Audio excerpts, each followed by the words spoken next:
The cold hit different in interior Alaska. Jack Harrington learned that his first winter of 1894, when ice formed on the inside walls of his tent and his water bucket froze solid 3 feet from the stove.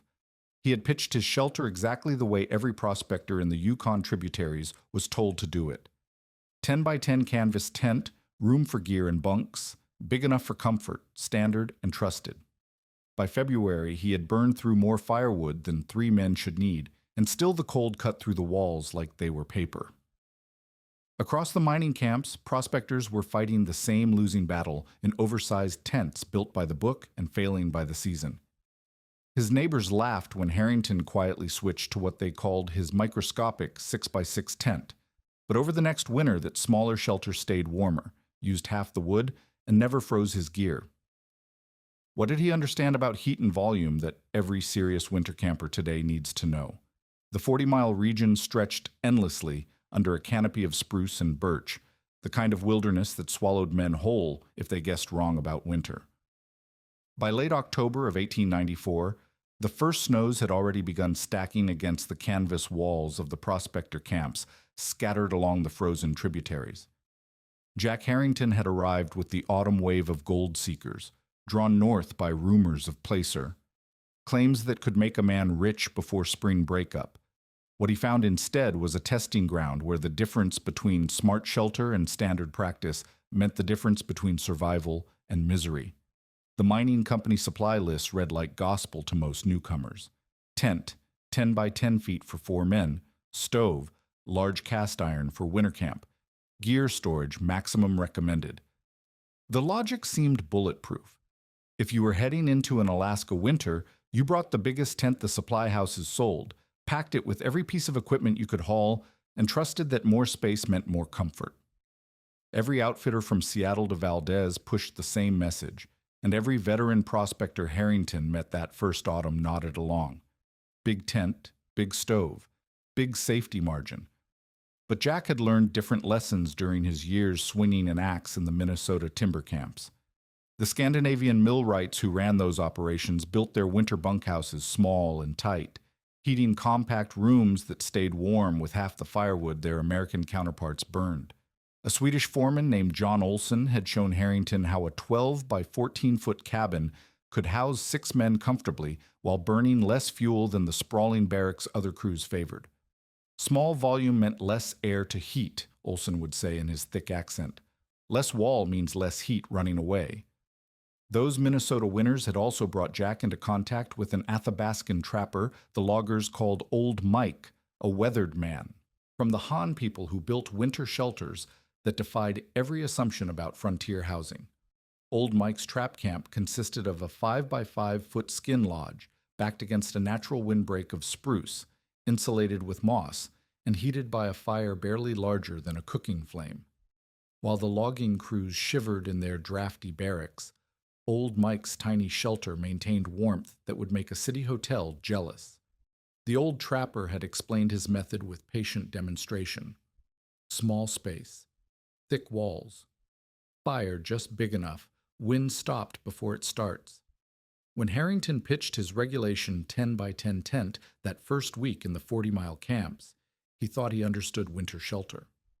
The canvas walls stretched tight, the interior spacious enough for his bedroll, gear, and a proper cast iron stove.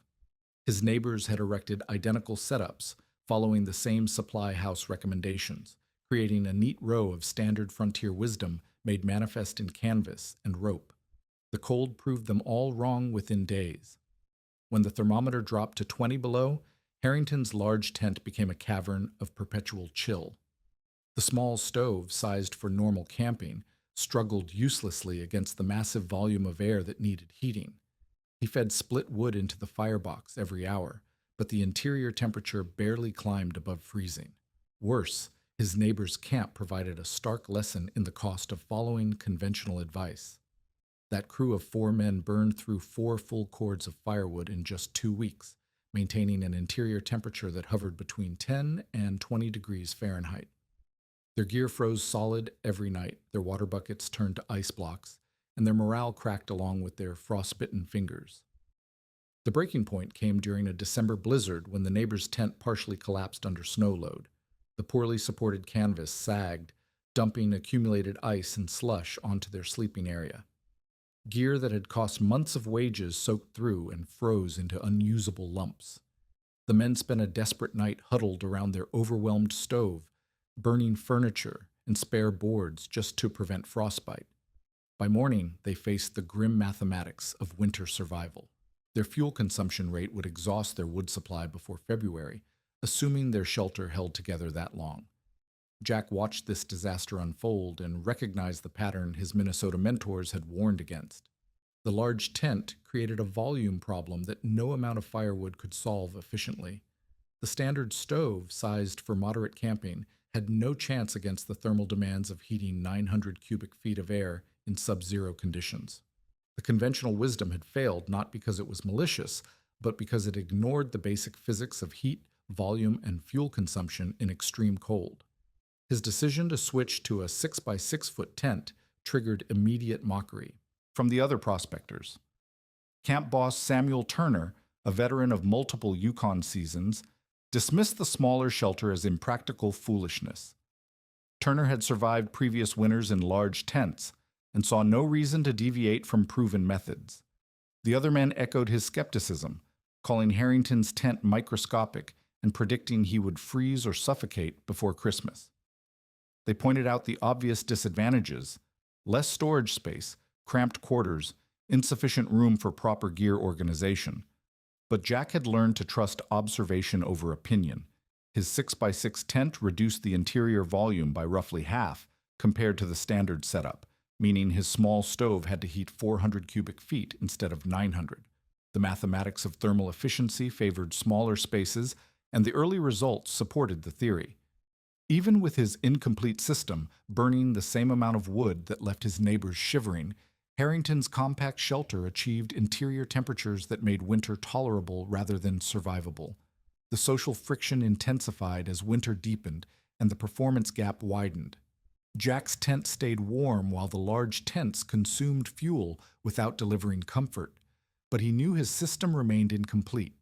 His floor still conducted heat into the frozen ground, his ventilation needed refinement, and his heating method lacked the thermal mass that would make the difference between adequacy and excellence. The principle was sound, but the execution needed the traditional knowledge his teachers had shared.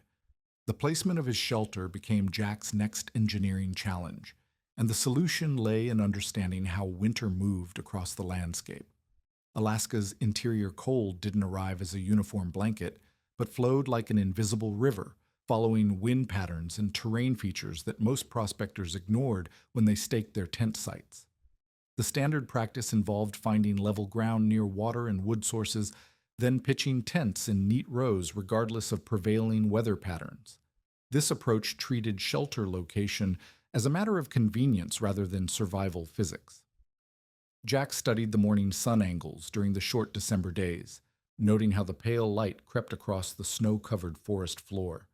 At this latitude, even midday sun hung low on the southern horizon, casting long shadows that shifted the thermal balance of any exposed surface. A tent wall facing southeast would catch the first warming rays after the bitter overnight hours, while a north-facing wall would remain in shadow until afternoon. The difference in surface temperature could mean 10 to 15 degrees Fahrenheit of passive solar gain during the critical morning hours when stoves burned hottest, trying to recover from nighttime cooling. Wind patterns proved even more decisive. The 40-mile region channeled Arctic air through natural corridors between ridgelines, creating predictable flows that could strip heat from exposed surfaces faster than any stove could replace it. Jack observed how the prevailing northwest winds accelerated through gaps in the forest, then noticed how stands of mature spruce created natural wind shadows on their lee sides. A tent positioned in these protected zones would face dramatically reduced convective heat loss, while shelters in the open endured the full force of moving air that could drive effective temperatures far below the actual thermometer reading. The technical implementation required precise positioning within the constraints of his mining claim boundaries. Jack selected a site 30 yards southeast of a dense spruce grove, close enough to gain wind protection but far enough to avoid snow loading from overhead branches. He oriented his 6x6 tent so the entrance faced southeast toward the morning sun, maximizing solar exposure on the primary wall surface while keeping the back wall sheltered against the spruce windbreak. This positioning captured radiant heat during the brief daylight hours while minimizing convective losses during the endless winter nights. The roof pitch calculation involved balancing interior volume against structural strength. Jack reduced the peak height from the standard 10 feet to 8 feet, lowering total air volume while maintaining adequate headroom for daily activities. The shallower angle also presented less surface area to wind loading and snow accumulation, reducing the structural stresses that had collapsed his neighbor's shelter during the December blizzard. Every square foot of canvas eliminated meant less heat loss surface and lower thermal demand on his small stove. John Olson's Minnesota experience provided the theoretical framework for understanding these heat transfer mechanisms. The Swedish foreman had explained how logging bunkhouses in northern Wisconsin achieved superior heating efficiency through careful site selection and building orientation. Structures positioned to catch morning sun and avoid prevailing winds could maintain interior comfort with 40% less fuel consumption than identical buildings placed without regard to microclimate factors. The principle scaled directly to tent camping. Position mattered more than size when fighting sub-zero temperatures. Old Mike's demonstration had shown the practical application of indigenous knowledge to shelter siting. The Athabascan Trappers' Winter Lodge occupied a depression behind natural windbreaks, positioned to gather reflected heat from snow-covered surfaces, while avoiding direct exposure to moving air. His technique involved reading the landscape for thermal advantages, rather than simply finding level ground.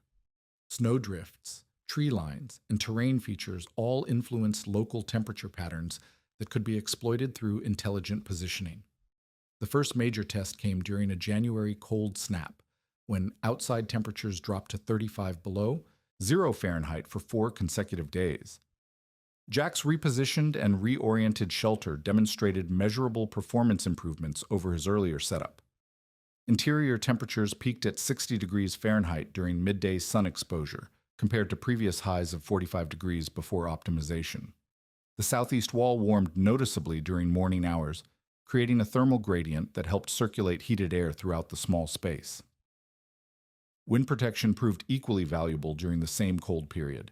Gusts reaching 40 miles per hour that hammered the exposed camps left Jack's sheltered position relatively undisturbed. His tent walls remained stable while neighboring shelters flapped violently, losing precious heated air through fabric movement and seam separation. The spruce windbreak reduced effective wind speed by an estimated 60%, translating directly into reduced heat loss and lower fuel consumption. Fuel efficiency measurements validated the technical improvements with concrete numbers. During the 4-day cold snap, Jack burned 3/4 of a cord of split wood while maintaining interior temperatures between 50 and 60 degrees Fahrenheit. Samuel Turner's crew, still operating standard 10x10 tents in exposed positions, consumed 2 full cords over the same period while achieving interior temperatures that barely reached 20 degrees. The positioning and orientation modifications had effectively doubled the thermal efficiency of identical heating systems. The myth of requiring large shelter space for winter comfort collapsed under the weight of observable results. Jack's compact, properly positioned tent provided superior living conditions with half the fuel consumption of conventional setups. Storage constraints proved manageable through efficient gear organization, while the improved warmth more than compensated for reduced floor space. Men could function normally in 50-degree interiors wearing light clothing, while 20-degree spaces required constant bundling and restricted movement that actually reduced effective living area. Surface area to volume ratios explained the mathematical advantage of smaller shelters when properly implemented. Jack's 6x6 tent presented roughly half the exterior surface area of standard 10x10 models while containing half the interior air volume. This combination meant each square foot of heat-generating stove capacity warmed twice as much living space while fighting half as much heat loss surface. The engineering principle favored compact, well-positioned shelters over large tents placed without regard to environmental factors.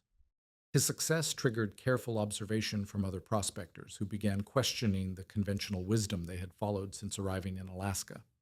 The performance gap had grown too obvious to ignore, one man staying warm and comfortable while entire crews shivered and burned through precious fuel, supplies. But Jack knew his system still lacked crucial elements that would transform adequate performance into true winter mastery. The frozen ground beneath his tent presented Jack's next critical challenge, one that no amount of positioning or orientation could solve. Alaska's permafrost extended downward for hundreds of feet, creating a massive heat sink that could drain warmth from any shelter faster than wood stoves could replace it. Most prospectors rolled their blankets directly onto the canvas floor, trusting their body heat and stove warmth to create adequate sleeping conditions. This approach ignored the fundamental physics of conductive heat transfer through direct contact with frozen earth. Jack's early temperature measurements revealed the scope of the ground loss problem. With his stove maintaining interior air at 50 degrees Fahrenheit, the tent floor registered just 15 degrees at dawn, only marginally warmer than the outside air temperature of 5 below zero. His sleeping area absorbed body heat throughout the night, conducting it downward into the earth where it dissipated uselessly into the permafrost. Gear stacked on the floor froze solid despite the heated air circulation above, while moisture from cooking and breathing condensed on cold surfaces and turned to ice. The solution required building upward from the foundation, creating thermal barriers that would break the conductive pathway between living space and frozen ground. Jack began by harvesting spruce boughs from nearby trees, cutting branches thick enough to create a resilient mat, but small enough to layer efficiently. He spread these boughs 6 inches deep across the entire tent footprint, creating the first insulating layer that would trap air pockets and provide some separation from direct ground contact. Over the spruce layer, Jack packed salvaged moss and lichen gathered from exposed rock faces and tree bases. This organic material filled gaps between the boughs, while adding another insulating medium with superior thermal resistance. The moss layer compressed under weight, but retained enough loft to maintain air spaces that blocked heat conduction. Finnish loggers in northern Minnesota had taught similar techniques during Jack's carpentry apprenticeship, using local vegetation to insulate cabin floors in regions where lumber remained scarce. The wooden platform represented the critical engineering component that transformed adequate insulation into genuine thermal control. Jack cut rough boards from available lumber, creating 6 by 6 foot planking 1 inch thick. These boards he elevated on wooden blocks, raising the sleeping and living surface 4 inches above the moss layer. The air gap created by this elevation provided additional insulation while preventing compression of the organic materials underneath. A salvaged sheet of corrugated tin roofing became the reflective barrier that completed the floor system. Jack positioned this metal sheet directly under the wooden platform, creating a radiant heat reflector that would bounce stove-generated warmth back upward into the living space, rather than allowing it to dissipate into the ground layers. The tin surface also provided a vapor barrier that prevented moisture from the earth below from migrating upward and creating condensation problems inside the tent. Interior wall treatment addressed the secondary heat loss pathway through the tent's canvas envelope. Jack installed felt panels around the tent's perimeter, using strips cut from wool blankets he had brought for bedding. These panels extended 2 feet high from the floor, creating an insulating skirt that trapped warm air near the living surface, while blocking cold air infiltration from the canvas walls. The felt absorbed radiant heat from the stove and re-radiated it slowly, maintaining a warmer microclimate in the crucial zone where men slept and worked. Old Mike had demonstrated similar principles in his traditional winter shelters, using caribou hides and moss layers to create thermal barriers between sleeping areas and frozen ground. The Athabascan approach emphasized multiple insulating layers rather than single thick barriers, recognizing that trapped air provided superior thermal resistance to solid materials. Jack adapted these indigenous techniques to work with available frontier materials while maintaining the essential principle of eliminating direct thermal contact with the earth. Implementation required precise attention to moisture management and air circulation. The raised platform needed gaps at the edges to allow air movement underneath, preventing stagnant conditions that could lead to rot or mold formation. Jack drilled 1/4-inch holes every 12 inches along the platform edges, creating ventilation pathways that would maintain air circulation without compromising thermal performance. The system had to breathe while still blocking heat loss. Field testing during the February deep freeze provided immediate validation of the floor insulation system. With outside temperatures at 30 below zero, Jack's morning floor surface measurements showed 40 degrees Fahrenheit compared to his previous readings of 15 degrees. The wooden platform felt warm to bare skin, while neighboring prospectors continued waking to frost-covered gear and sleeping bags stiff with ice. Their feet touched canvas floors that remained within 10 degrees of outside air temperature, despite running stoves throughout the night. Stove operation efficiency improved dramatically with the completed floor system. Jack's heating requirements dropped from 6 hours of continuous burning per day to just 3 hours of intermittent operation. The reflected heat from the tin barrier and the reduced ground loss meant that each piece of wood burned produced more usable warmth for the living space. His fuel consumption fell to 1/8 of a cord per week while maintaining interior, temperatures that allowed comfortable movement without heavy clothing. The myth that adequate stove capacity could overcome any heat loss scenario collapsed under the weight of measured performance data. Turner's crew continued burning massive amounts of firewood while fighting losing battles against ground conduction and inadequate insulation. Their large tents, positioned without regard to thermal efficiency and lacking floor systems, consumed 2 cords of wood weekly while providing interior conditions that barely supported survival. Men slept fully clothed and still woke shivering, despite maintaining fires that should have heated much larger spaces. Gear preservation became an unexpected benefit of the improved floor system. Jack's equipment remained dry and functional throughout the winter, while neighboring camps dealt with constant thawing and drying cycles that damaged tools, clothing, and food supplies. Items stored on his raised platform stayed above freezing even when the stove banked overnight, eliminating the daily ritual of thawing frozen gear that consumed precious morning time and fuel. The technical success triggered questions from other prospectors about construction methods and material requirements. Men who had initially mocked Jack's compact shelter began asking about platform building techniques and insulation strategies. Samuel Turner remained skeptical but could not ignore the obvious performance advantages of the integrated floor system. Jack's tent had become a functioning winter habitat rather than merely a survival shelter, achieving comfort levels that approached permanent housing despite its temporary canvas construction. But even with the floor system operational, Jack recognized that his heating method still lacked the thermal mass and ventilation control that would optimize the entire shelter system for maximum efficiency and safety.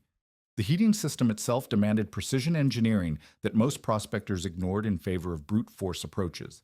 Standard practice involved installing the largest stove that could fit inside a tent, assuming that maximum heat output would overcome any thermal inefficiency in the shelter design. This oversized approach created wildly fluctuating temperatures, wasted fuel through excessive cycling, and generated dangerous levels of carbon monoxide during incomplete combustion cycles. Jack recognized that his optimized tent volume required a carefully matched stove that could maintain steady heat output without overwhelming the smaller airspace. Stove selection involved mathematical calculations based on cubic footage and desired temperature differential. Jack's 6x6 tent with 8-foot peak height contained approximately 450 cubic feet of airspace. Heating this volume from 30 below zero to 60 above required a specific thermal input that could be calculated and matched to available wood-burning appliances. He selected a compact cast iron box stove measuring 14 inches wide by 22 inches long by 18 inches high, sized precisely for his shelter's thermal demands, rather than following the bigger is better philosophy. Central placement on his raised wooden platform created optimal heat distribution throughout the compact space. Jack positioned the stove equidistant from all walls, allowing radiant heat to reach every corner of the tent without creating hot spots or cold zones. The stovepipe extended vertically through a reinforced canvas collar, then angled to minimize height while maintaining proper draft. A sheet metal heat shield surrounded the flue exit, reflecting radiant energy back into the living space rather than allowing it to escape unused through the roof opening. Heat mass storage represented the critical innovation that transformed adequate heating into true thermal control. Jack gathered flat field stones from exposed creek beds, selecting pieces approximately 12 inches long by 12 inches wide by 2 inches thick. He arranged 8 of these stones in a circle around the stove platform, creating a thermal battery that would absorb excess heat during active burning and release it slowly during banking periods. This stone ring weighed approximately 200 pounds, but provided thermal momentum that extended heating cycles far beyond the actual fire duration. The German joiner who had worked Minnesota logging camps had demonstrated similar heat storage principles using masonry stoves that heated entire bunkhouses with single daily firings. These European designs emphasized thermal mass over immediate heat output, storing energy in stone or brick structures that radiated warmth for 12 to 16 hours after the fire died. Jack adapted this concept to portable frontier conditions, using field stones and careful placement to achieve similar thermal momentum within his tent system. Old Mike's traditional knowledge provided additional insights into heat mass applications. Athabascan winter shelters incorporated stone circles around central fire pits, using thermal storage to maintain overnight warmth without continuous fuel feeding. The indigenous approach recognized that steady, moderate heat proved more effective than intermittent high-intensity burning that created temperature swings and wasted fuel through incomplete combustion. Jack's stone circle followed this principle while accommodating the cast iron stove format required by available frontier equipment. Ventilation control solved the dual challenges of carbon monoxide safety and moisture management without sacrificing thermal efficiency. Jack installed a 3/4-inch diameter pipe that drew fresh air from outside directly to the stove's combustion chamber, preventing the heating system from depleting oxygen inside the tent. This dedicated air supply eliminated backdrafting and ensured complete fuel combustion while maintaining positive pressure that prevented cold air. Infiltration through fabric seams. A small adjustable vent near the tent peak provided moisture escape without significant heat loss. Jack cut a 4-inch diameter opening and installed a flap that could be opened partially during cooking or when interior humidity rose from breathing and body moisture. The vent positioned at the highest point captured water vapor before it could condense on cold surfaces, preventing the ice formation that plagued neighboring camps. Precise control allowed moisture removal while retaining heated air that represented valuable thermal investment. Seasonal adjustments enabled the heating system to respond efficiently to changing weather conditions throughout the winter months. During extreme cold periods, Jack sealed the tent completely and operated the stove continuously with maximum stone mass storage. In milder weather, he opened wall panels partially and reduced firing frequency, allowing solar gain and natural air circulation to supplement the heating system. Spring transitions required different configurations that prevented overheating while maintaining comfort during temperature fluctuations. Field testing during March. Weather extremes validated the integrated heating system's performance across varying conditions. During a week when temperatures ranged from 40 below to 10 above 0 Fahrenheit, Jack's tent maintained interior conditions between 55 and 65 degrees with remarkable consistency. The stone mass absorbed excess heat during moderate periods and released stored energy during the coldest nights, creating thermal stability that eliminated the temperature swings that made neighboring shelters uncomfortable. Fuel efficiency reached levels that seemed impossible to other prospectors who continued operating oversized stoves in poorly designed shelters. Jack's optimized system consumed 3/4 of a cord during an 8-day cold snap that drove Turner's crew through 2 full cords of split wood. The precisely sized stove achieved complete combustion with minimal waste, while the thermal mass storage extracted maximum energy from each piece of firewood. His neighbors burned wood continuously while achieving interior temperatures that barely supported survival, while Jack's system delivered genuine comfort with intermittent firing. Carbon monoxide incidents, common in tightly sealed shelters with inadequate ventilation, never occurred in Jack's properly designed tent. The dedicated combustion air supply ensured clean burning even during the coldest weather when complete sealing seemed tempting. Other camps reported headaches, nausea, and dangerous drowsiness from incomplete combustion, while Jack's system provided safe operation even during extended periods of continuous heating. Morning startup procedures required only minutes rather than the hours neighboring crews spent rekindling failed fires and warming frozen living spaces. Jack's stone mass retained enough thermal energy to maintain interior temperatures above 40 degrees even after overnight banking, while the efficient stove design achieved full heat output within 15 minutes of relighting. Turner's oversized stove required extensive preheating and often failed to establish proper draft in extremely cold conditions. The technical integration of proper stove sizing, thermal mass storage, controlled ventilation, and seasonal adjustments created a heating system that approached the performance of permanent housing while maintaining the portability required for prospecting operations. Jack's tent had evolved from basic shelter into a sophisticated climate control system that worked with natural thermal principles rather than fighting them through brute force approaches. But the ultimate test still lay ahead: a prolonged extreme weather event that would push every system component to its operational limits and provide final validation of the integrated traditional knowledge approach. The ultimate test arrived with the merciless precision of Arctic weather systems that respected no human preparation or wishful thinking. Late January of 1895 brought a high-pressure dome that settled over interior Alaska like a massive frozen weight, trapping air temperatures that plummeted to 45 degrees below 0 Fahrenheit and remained there for 8 consecutive days. Accompanying this thermal assault came sustained winds that gusted between 40 and 50 miles per hour, creating wind chill factors that approached the limits of human survival even inside heated shelters. The extreme conditions revealed the difference between theoretical engineering and practical survival systems. Jack's integrated approach faced its first comprehensive test, as every component operated simultaneously under maximum stress. His tent structure had to resist wind loading while maintaining thermal integrity. The floor system confronted permafrost that reached within inches of the surface. The heating system demanded continuous operation, while the ventilation system balanced fresh air requirements against catastrophic heat loss through any unsealed opening. Documentation of performance during this crisis became critical for understanding the true effectiveness of traditional knowledge applications.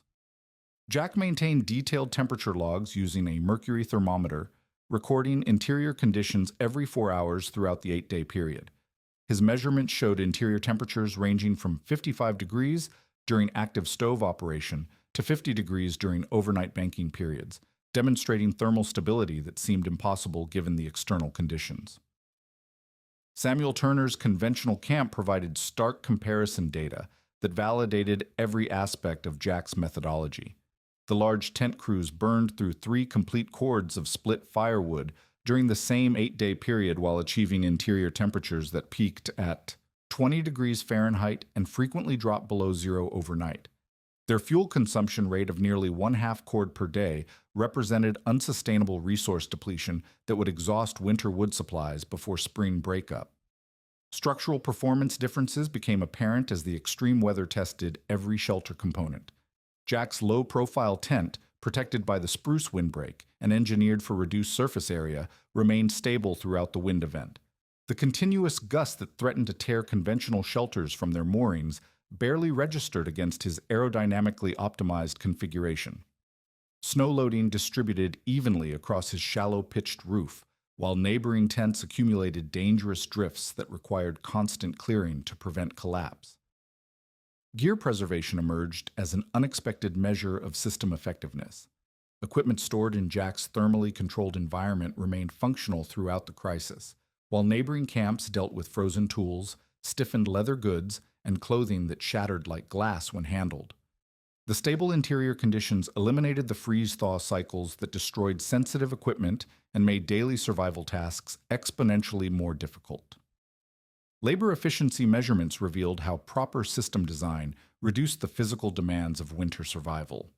Jack spent 30 minutes each morning chopping additional firewood and performing routine maintenance on his heating system. Turner's crews required more than 2 hours daily for wood preparation, gear thawing, structural repairs, and fire management, consuming precious daylight hours and physical energy needed for mining operations. The crisis triggered systematic observation from the mining district superintendent Robert Hayes, whose administrative responsibilities included ensuring crew survival and operational efficiency. Hayes conducted formal inspections of multiple camps during the extreme weather event, documenting fuel consumption rates, interior conditions, and structural performance. His written reports noted that Jack's shelter system achieved superior habitability with one-third the resource consumption of standard configurations. Professional validation came through Hayes's subsequent district circulars that recommended reduced volume winter shelters with integrated floor insulation systems. These official communications marked the first institutional recognition that traditional and indigenous knowledge principles could outperform conventional frontier practice. Supply contractors in Valdez began stocking smaller tent configurations and platform materials specifically for winter mining operations. The knowledge transfer process accelerated as surviving prospectors sought practical alternatives to the resource-intensive methods that had nearly killed them during the January crisis. William Emerson became the first systematic adopter, constructing his own 6x6 shelter using Jack's floor insulation and heating principles. His successful implementation provided independent validation that the techniques could be replicated by others without specialized carpentry skills.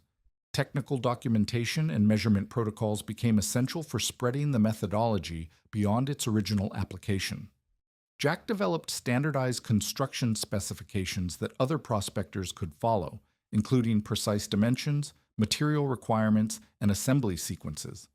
These written guidelines transformed tacit knowledge into reproducible techniques that could be adapted to different sites and conditions.